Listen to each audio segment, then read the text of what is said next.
Yeah, but anyway, so we were talking about the crazy mountains.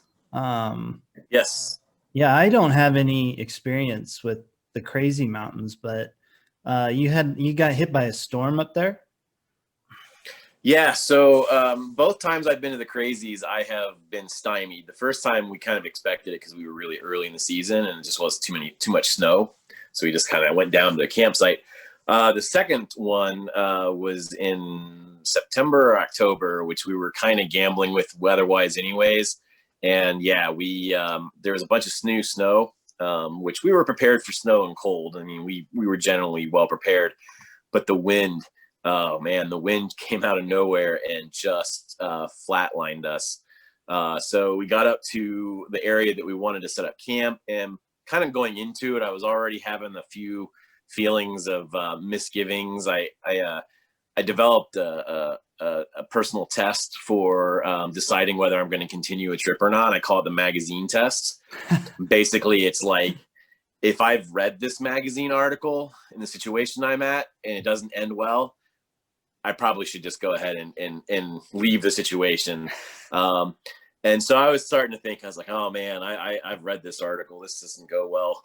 But I was like, oh, all right, well, all three of us are pretty well versed. So we started to set up camp and it was getting pretty windy. And then out of nowhere, this gust came and I looked up and I saw my buddy's tent literally flying across the campsite with all of his gear in it. That was now spilling out all over the area we were in.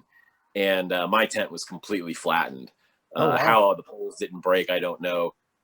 But we kind of quickly scattered out and ran around and picked up what gear of his we could, and piled it all up. And we just kind of looked at each other and went, "This is nuts. We need to leave." Yes.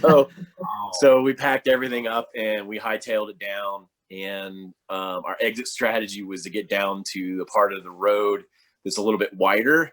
And we got down there and we found the place. It wasn't ideal, but we had to set up our camp by headlamp, and we had a hell of a time starting a fire. And ended up a two day trip. It was supposed to be ended up being one night, and ended in me and the rest of us eating pizza on my front porch, kind of like, what the hell just happened?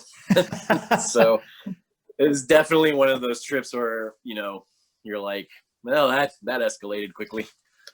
Yeah, it So sounds yeah, like it. the crazies have lived up to their reputation for me so far.